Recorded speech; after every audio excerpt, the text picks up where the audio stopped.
영국 옥스퍼드 대학교 교수인 마이클 오스본 교수가 앞으로 20년 후가 되면 지금 우리가 종사하고 있는, 또한 우리가 알고 있는 직업이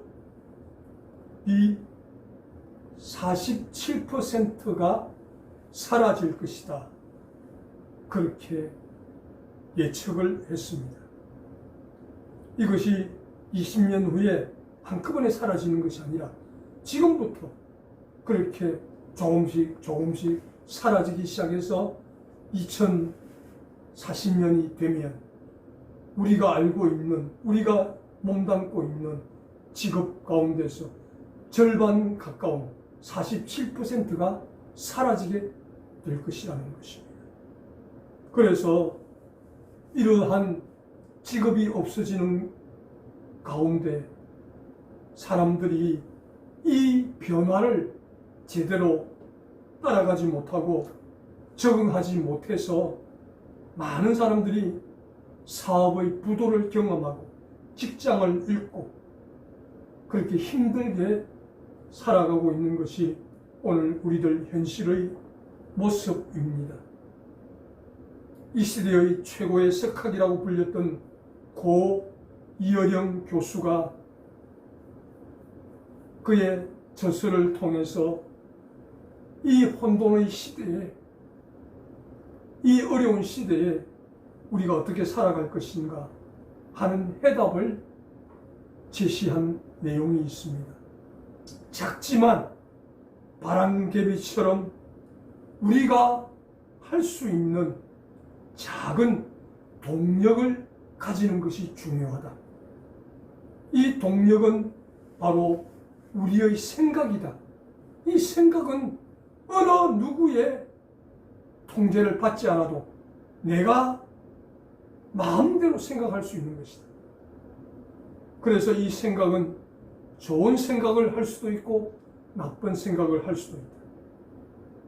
지금 우리를 둘러싸고 있는 외부에서 무지막지한 중력이 우리를 짓누르고 있는데 그것이 바로 억압과 관습과 여러 가지 잘못된 유행과 문화가 우리를 짓누르고 있다. 이것으로부터 우리가 자유할 수 있는 방법은 바로 우리만의 동력, 우리의 생각을 가지고 그 짓누르고 있는 중력을 거슬러 올라가면 우리는 이 혼돈의 사회 속에서 살아남을 수 있다라고 이어령 교수가 이야기를 했습니다.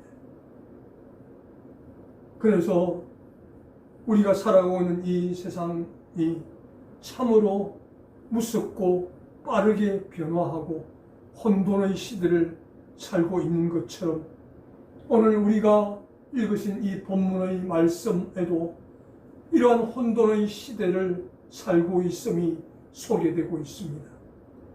이 본문의 상황 속에서 어떤 혼돈의 시대가 이 본문 속에 소개되고 있는가? 이스라엘 백성을 향해서 과거 애굽의 악한 문화가 이스라엘 백성들의 생각을 잠식시켜 나가고 있었습니다.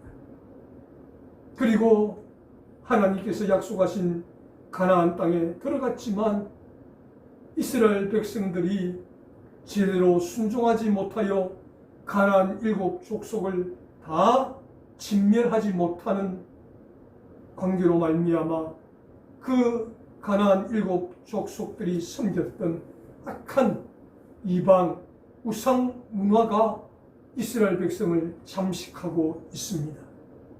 그래서 이스라엘 백성들은 하나님께서 약속하신 가나안 땅에 들어가긴 했지만 애굽의 과거 악한 문화가, 가나안의 악한 문화가 이렇게 이스라엘 백성을 혼돈의 소용돌이 속으로 몰아가고 있는 현실을 만나고 있는 것이 오늘 이 본문의 모습입니다.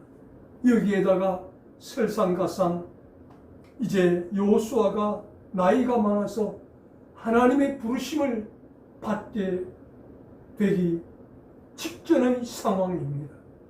그래서 여호수아가 자기가 하나님 앞에 가는 것은 너무나도 영광스러운 일이지만 이 남겨질 백성들을 생각하니까 이 백성들이 분명히 자기가 죽고 나면 그 애굽의 악한 문화로, 가나안의 악한 문화로 잠식되고 돌아갈 것이 너무 뻔하게 불을 보듯이 훤하게 읽혀지고 있습니다.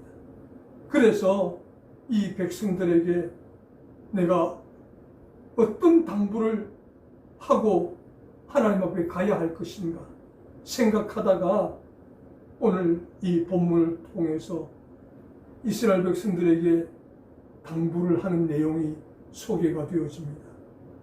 그러면서 여호수아가 이스라엘 백성들을 세겜 땅으로 다 모이라고 이야기합니다.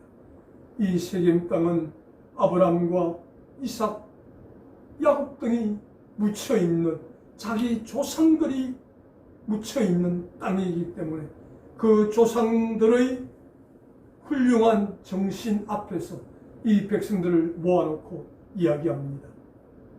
이스라엘 백성들아, 지난 날을 한번 추억해 보아라.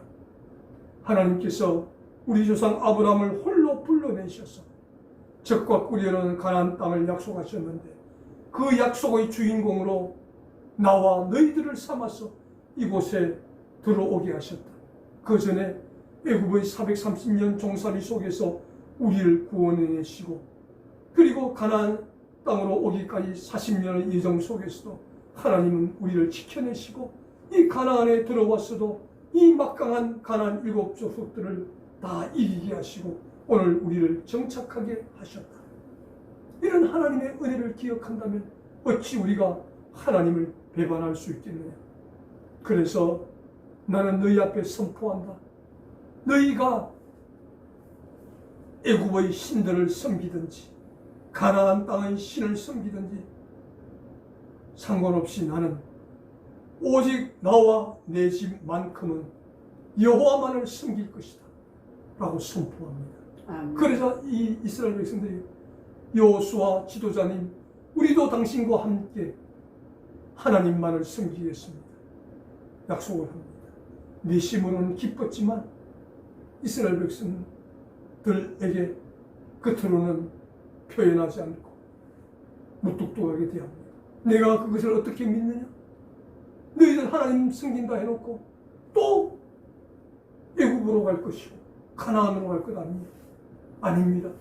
끝까지 섬기겠습니다. 좋다. 그러면 그 약속의 증표로 너희가 가지고 있는 우상의 그 형상들을 전부 다 가지고 와라. 그래서 땅에 묻어라. 성소에서 가장 가까운 곳에 땅을 파고 이스라엘 백성들이 우상의 형상을 가지고 있던 모든 반지와 귀고리와 하여튼 우상과 관계된 모든 것은 땅을 파고 다 묻었습니다. 그래도 부족하다. 이제 너희가 약속한 그 약속을 이제 큰 돌을 세워서 그 돌에다가 새겨라. 그래서 돌을 큰 것을 가지고 세워놓고 그곳에 우리도 여호수아 지도자님처럼 어떤 상황에도 흔들리지 않고 하나님만을 섬기기로 약속했습니다. 그 증거로 이 돌에 우리의 약속을 새깁니다. 정표를 새겨놓습니다. 그렇게 하자 이제 여호수아가 이스라엘 백성들에게 당부를 합니다. 나는 이제 하나님의 부르심을 받고 하나님 앞으로 가게 될 것이다. 이제 남겨질 너희들에게 내가 당부를 한다. 그렇게 하면서 세 가지를 당부하는 내용이 오늘 본문에 소개됩니다. 17절 하반절에 모든 백성들 중에서 우리를 보호하셨음이며. 아멘. 너희가 어떤 상황에 놓이더라도 하나님께 대한 확신을 붙들어라. 그렇게 이스라엘 백성들에게 당부를 합니다. 사람들은 잘 되고 잘 나갈 때는 아무런 문제가 없습니다. 그러나 조금만 힘들고 어려움이 닥치면 하나님께서 과연 나를 붙들고 계시는가? 나를 인도하고 계시는가? 하나님에 대한 확신이 희미해지기 시작하고 더 나아가서 하나님을 향해서 원망과 불평을 쏟아놓는 것이 우리 사람의 본능이라는 것입니다. 그래서 여호수아는 이스라엘 백성들에게 너희가 어떤 상황을 만나더라도 하나님께 대한 확신을 놓치지 마라. 아멘. 너희가 힘들고 어려운 상황이 오더라도 하나님은 끝까지 너희를 인도하실 것이고 너희를 붙드실 것이고 너희를 도와주실 아멘. 것이다. 그러므로 하나님에 대한 확신을 놓치지 마라. 그렇게 첫 번째로 하나님께 대한 확신을 놓치지 말고 붙들라고 이스라엘 백성들에게 마지막 당부를 남기고 있습니다. 1636년 영국에서 미국으로 이민을 온 존 하버드라는 사람이 내가 학교를 세워서 이 나라를 복음으로 바로 세워야 되겠다 라는 그런 희망을 가지고 학교를 세웠습니다. 처음에 학교를 세울 때 신학교를 목적으로 세웠습니다. 왜냐하면 제대로 학문적 교육을 받지 못한 학교를 다니지도 않은 사람이 목회자가 되어가지고 성도들을 가르치는 그런 일들이 발생하니까 제대로 배우지 못한 목회자로부터 설교를 듣고 성경 공부를 하니까 그것이 바른 학문이 될 수가 없어서 이 신학교를 세워서 정규 신학을 이수한 목회자를 배출해서 바르게 배운 목회자들이 미국 사회 속에서 성도들을 가르치도록 하기 위해서 그렇게 신학교를 세우면서 하나님, 저는 하나님 앞에서 이 신학교를 바르게 세워서 자자손손 바른 신앙과 믿음을 물려주기를 원합니다. 그런데 하나님, 제가 가진 것은 없습니다. 제가 가진 것이라고는 돈 700파운드와 그리고 가지고 있는 책 300권이 전부입니다.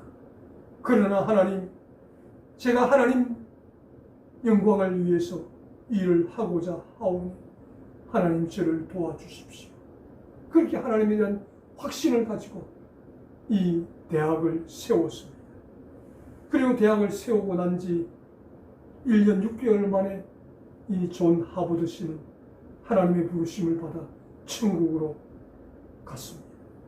그리고 남은 사람들이 이 하버드 씨의 정신을 이어받아서 신학 과정뿐 아니라 다른 일반 과정도 함께하는 대학을 만들어 종합대학으로 승격시켰습니다. 그리고 이 대학이 400년이 지난 오늘날 세계에서 가장 유명한 대학, 세계 최고의 대학, 세계 1위의 대학이 되어 있습니다. 그래서 존 하버드 씨의 이름을 따서 하버드 대학이라고 부르는 것입니다. 하나님에 대한 확신을 가졌을 때 단돈 700파운드와 300권의 책이 오늘의 명문 하버드 대학을 이루게 되었던 것입니다. 그래서 이 하버드 대학을 통해서 많은 노벨상을 수상하는 사람들이 생겨나게 되었고, 그리고 세계의 미국의 대통령이 되어서 영향력을 행사하는 미국의 많은 대통령과 노벨 수상자들이 이 하버드 대학 출신이라는 것입니다. 이렇게 힘들고 어려운 상황이지만 하나님에 대한 확신을 붙들 때 이 훌륭한 학교가 탄생되었던 것처럼, 여호수아는 하나님께 대한 확신만 붙들면 어떤 상황 속에서도 어떤 위기도 헤쳐나갈 수 있다라고 하나님에 대한 확신을 놓치지 말고 붙들라고 당부를 하고 있습니다. 저와 여러분도 이 세상을 살아가면서 이렇게 20년 후가 되면 47%의 직업군이 사라지는 위기 속에, 혼돈 속에 살아가고 있지만, 여호수아가 당부하는 것처럼 하나님에 대한 확신을 붙드시기를 바랍니다. 아멘. 아무리 힘들고 어려워도 하나님은 합력하여 선을 이루실 분심을 믿으시기를 바랍니다. 아멘. 그래서 하나님에 대한 확신을 붙들고 나아갈 때 하나님께서 저와 여러분의 인생길을 아름답게 인도해 가시는 은혜를 경험하는 우리 모두가 될 수 있기를 주님의 이름으로 축복합니다. 아멘. 두 번째로 여호수아가 이스라엘 백성들에게 두 번째 당부를 합니다. 14절 말씀을 통해서 애굽에서 섬기던 신들을 치워버리고 여호와만 섬기라. 아멘. 아멘. 무슨 말씀입니까? 미래에 대한 희망을 가지라는 것입니다. 미래에 대한 희망. 지금 현재만 놓고 보면 힘든 것도 있고 아직 이루어지지 않아서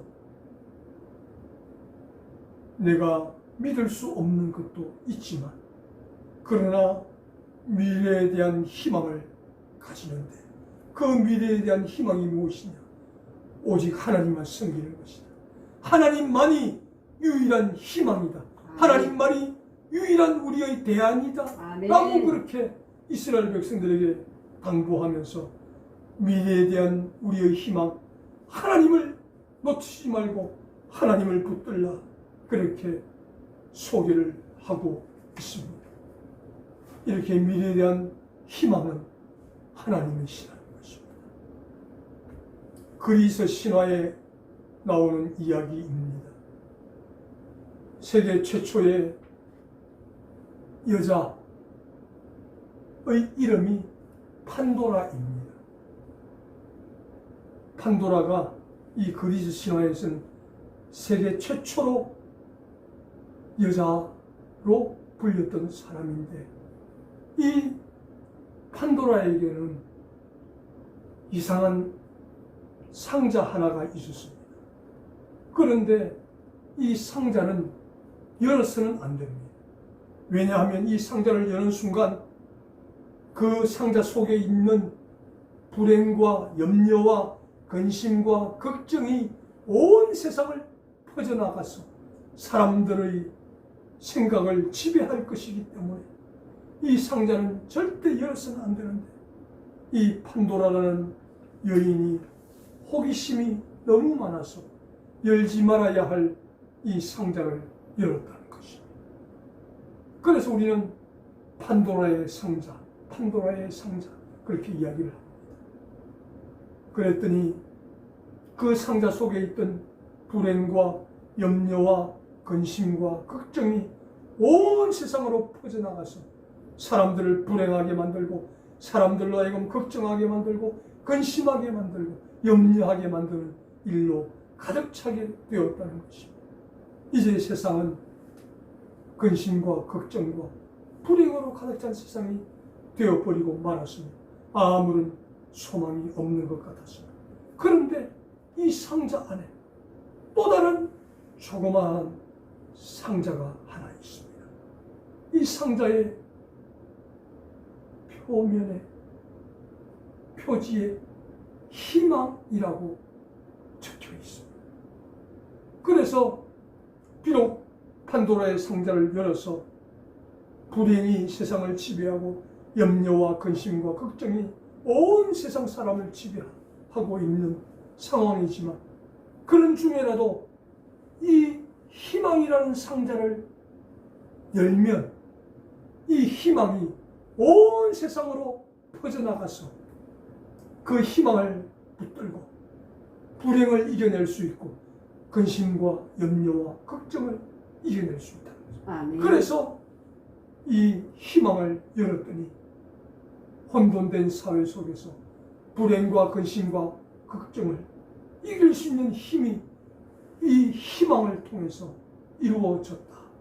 이것이 그리스 신화에 나오는 판도라 상자의 이야기의 내용이라는 것입니다. 그래서 여호수아는 우리가 하나님을 제대로 섬기지 못해서 애굽 땅의 우상의 문화와 가나안 땅의 우상의 문화, 그들을 섬기면 잘 될 줄 알았는데 도리어 근심과 걱정과 염려와 불행이 우리 이스라엘을 지배하고 말았다. 그러나 우리에게는 희망이 있다. 하나님을 다시 붙들고 하나님께로 돌아가면 하나님이 우리의 희망이 되어주심으로 우리의 불행을 이겨낼 수 있고 우리의 근심과 걱정과 염려를 이겨낼 수 있도록 해주신다. 아멘. 그러므로 이스라엘 백성들아, 나는 하나님의 부르심을 받아 하나님께로 갈지라도 너희들은 우리의 유일한 희망인 하나님을 놓치지 말고 붙들기를 바란다. 그렇게 당부를 하고 있습니다. 저와 여러분도 그렇게 되기를 원합니다. 아멘. 우리가 살아가고 있는 이 세상은 판도라의 상자보다 더 어려운 시대를 살고 있습니다. 여기저기서 수많은 사람들이 하나님의 창조 질서를 어기고 자기 마음대로 유전자 조작을 해서 우한 팬데믹이 지난 2년 6개월 온 78억 인류를 공포로 몰아넣었습니다. 이제 그것이 잠잠해지려고 하니 원숭이 두창의 바이러스를 만들어 온 세상에 퍼뜨리고 있습니다. 불행이 온 세상을 짓누르고 있습니다. 그래서 우한 팬데믹의 염려, 원숭이 두창의 염려가 온 세상을 지배하고 있습니다. 아무런 소망이 없는 것 같습니다. 희망이 없는 것 같습니다. 20년이 지나면 우리가 알고 있는 직업이 47%가 다 사라집니다. 이제 우리는 어떤 직업에 종사하고 무슨 일을 해서 먹고 살아야 할지 도무지 미래를 알 수 없는 혼돈된 사회를 살고 있습니다. 그래도 우리에게는 희망이 있습니다. 여호수아가 이야기한 것처럼 하나님께로 돌아가면 됩니다. 아멘. 하나님을 붙들면 됩니다. 아멘. 하나님만이 우리의 유일한 희망이 되심을 우리가 기억하고 하나님께로 돌아가고 하나님께 기도하며 하나님을 붙들 때 하나님께서 지금 이 혼돈된 사회를, 이 불행의 사회를, 염려와 근심과 염려로 가득 찬 사회를 바로 잡아주시고 우리의 갈 길을 인도해 주시는 희망 되시는 하나님께서 우리를 소망 가운데로, 희망 가운데로 인도해 가시는 은혜를 경험하는 우리 모두가 될 수 있기를 주님의 이름으로 축복합니다. 아멘. 이제 마지막 세 번째로 여호수아가 이스라엘 백성들에게 11절 말씀을 통해서 그러므로 스스로 조심하여 너희의 하나님 여호와를 사랑하라. 사랑을 놓치지 말고 사랑의 마음을 붙들라고 이야기를 하고 있습니다. 이렇게 혼돈된 사회가 되면 염려와 근심과 걱정이 지배하는 사회가 되면 어떤 일이 일어나는가? 사람들끼리 서로 미워하게 된다는 것입니다. 사람들끼리 서로 경쟁을 해서 상대방을 짓밟는 일이 일어나게 된다는 것입니다. 그래서 디모데후서 말씀에 말세가 되면 사람이 자기만 아는 시대가 된다는 것입니다. 부모도 형제도 친구도 없게 되는 사회가 되고 만다는 것입니다.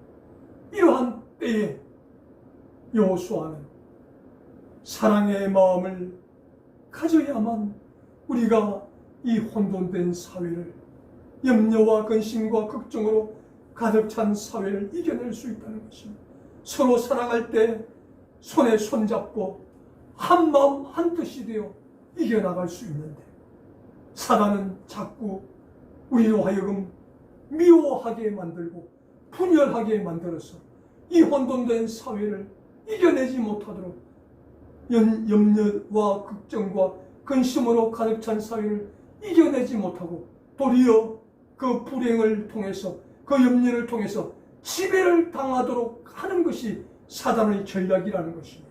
그러나 하나님의 전략은 우리 모두가 어려움 중에서라도 서로 사랑의 마음을 품고 서로 사랑으로 위해서 기도해주고 사랑으로 서로를 품고 도와주면 한 마음 한 뜻이 되어 아무리 이 혼돈이 크다 할지라도, 불행이 크다 할지라도, 염려와 근심과 걱정이 크다 할지라도 이겨낼 수 있다는 것입니다. 사랑으로는 다 이겨낼 수 있다는 것입니다.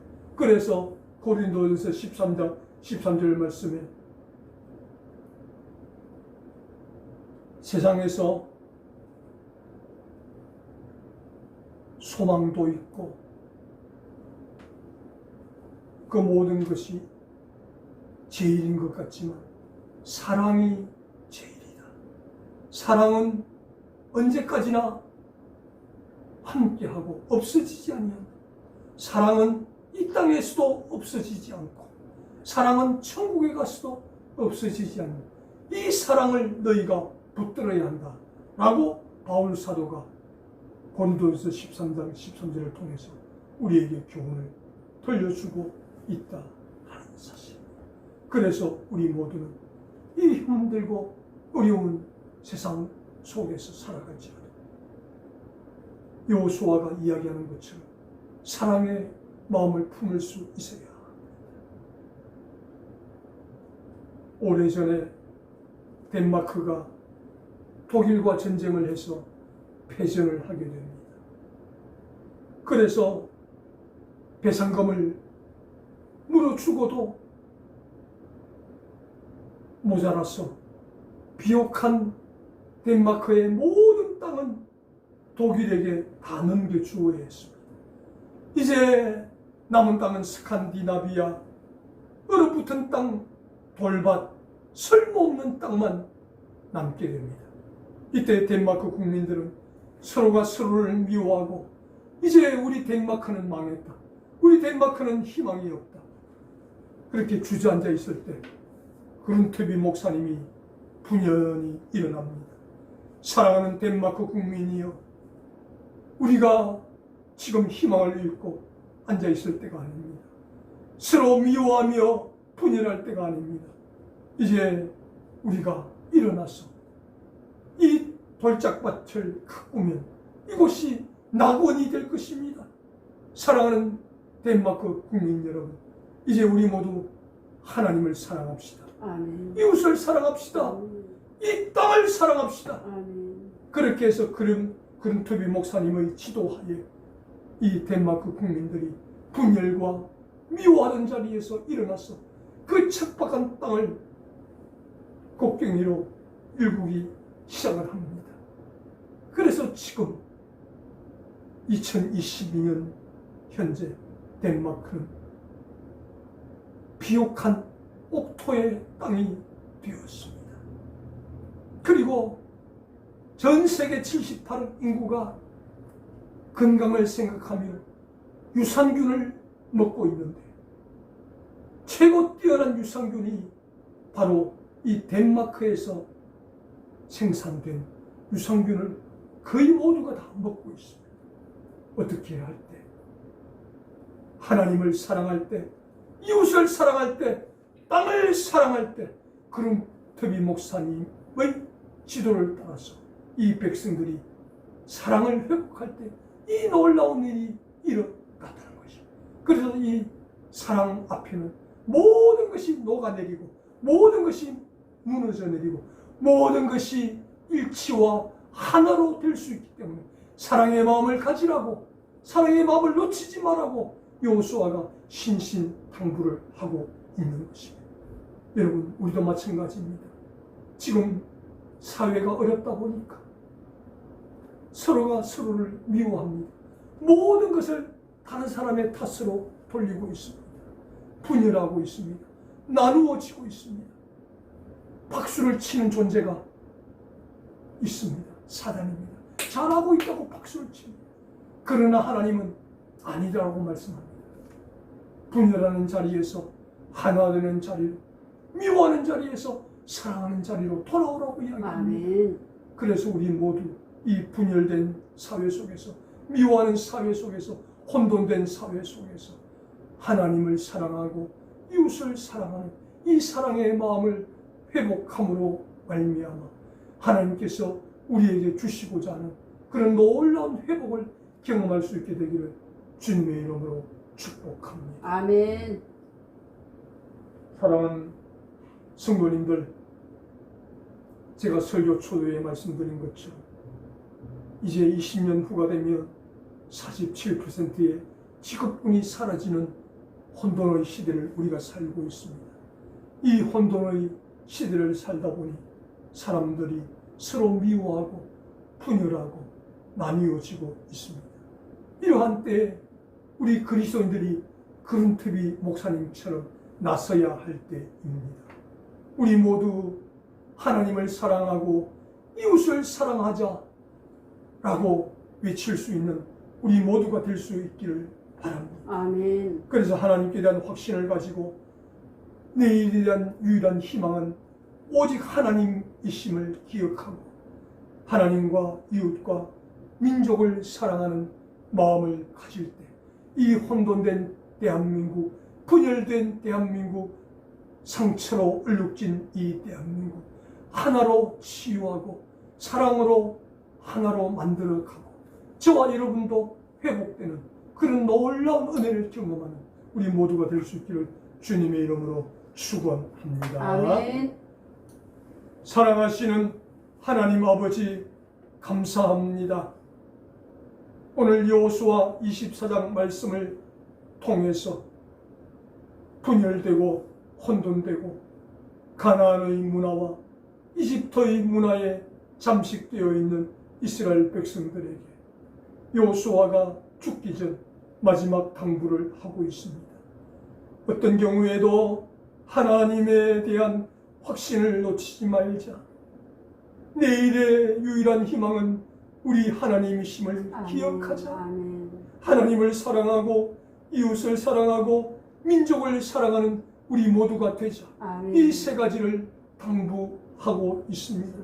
하나님, 우리들에게도 이런 은혜가 있게 하여 주시옵소서. 아멘. 온통 혼돈과 분열과 미움으로 점철된 이 사회 속에서 우리 모두 그룬트비 목사님처럼 하나님을 사랑하고 이웃을 사랑하는 사랑을 회복하자라고 외치는 우리 모두가 되게 하여 주시고, 그래도 우리의 유일한 희망은 하나님이라고 고백할 때 하나님께서 이 나라를 치유하여 주시고 회복하여 주시고 혼돈된 미움으로 가득 찬 우리 모두를 회복시켜 주시는, 그래서 하나님께서 다시 한번 우리를 사용하여 주시는 은혜를 경험하는 우리 모두가 되게 해 주시옵소서. 아멘. 감사하오며 우리 예수님 이름으로 기도드리옵나이다. 아멘. 아멘.